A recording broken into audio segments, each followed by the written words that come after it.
Hello friends, तो आज हम करने जा रहे हैं सर्कुलर बेस्ड पज़ल। और इस सर्कुलर बेस्ड पज़ल में जो पूरे 8 मेंबर हैं, PQRSTUV मीन्स 7 मेंबर हैं, 1 2 3 4 5 6 7। ये 7 मेंबर जो हैं वो केंद्र की ओर मुँह करके एक वृत्त के गिर्द बैठे हैं। इसका मतलब ये है कि सर्कुलर बेस्ड पज़ल है और सभी का फेस इनसाइड है। ठीक है, तो हम सबसे पहले एक डायग्राम बना लेते हैं और इसमें 7 पर्सन होना हमारे पास। तो ये हो गए 6 और ये 7। इसको हम दो पॉसिबिलिटी लेके करेंगे, ये 4, ये 6 और ये 7 पर्सन हो गए। इनसाइड बोल रहा है तो सभी का फेस कर लेते हैं हम अंदर की तरफ। इनसाइड फेस कर लेते हैं, ये इनसाइड कर लिया। अब इनसाइड का मतलब ये है कि यहाँ पे ये जो व्यक्ति बैठा है ये अंदर की तरफ देखेगा। अगर इनसाइड फेस करके बैठेगा तो उसका जो लेफ़्ट है वो इस तरफ होगा और राइट इस तरफ होगा।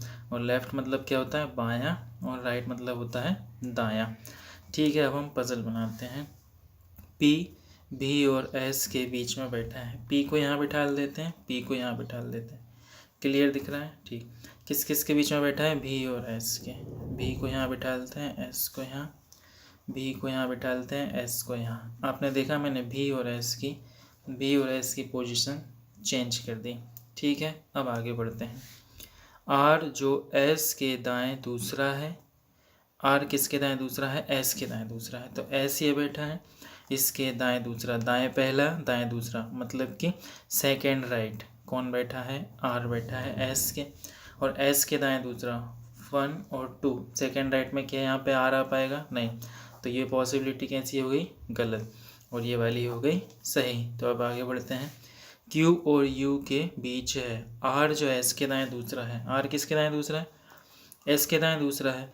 वो किस किस के बीच में बैठा है? Q और U के बीच में बैठा है। R जो है वो Q और U के बीच में बैठेगा। ठीक है, तो Q को यहाँ कर देते हैं और U को यहाँ कर देते हैं और ऑब्लिक कर लेते हैं कि Q यहाँ पे भी आ सकता है, U यहाँ पे भी आ सकता है। क्योंकि मुझे डेफिनेटली नहीं पता ना, हमें डेफिनेटली नहीं पता कि कौन कहाँ बैठेगा, इसीलिए। अब आगे बढ़ते हैं। Q T का पड़ोसी नहीं है। आप देखो T के लिए सिर्फ एक ही जगह बची है, ये। और T किसका नेबर नहीं होगा? Q का नेबर नहीं होगा। मतलब यहाँ पे क्या आएगा? U आएगा, Q हट जाएगा, और यहाँ Q आएगा, U हट जाएगा। ये हो गई हमारी right puzzle. Thank you. Channel को सब्सक्राइब जरूर कर लेना। बैंकिंग एज, अब से ये चैनल आप लोगों के लिए है। Thank you.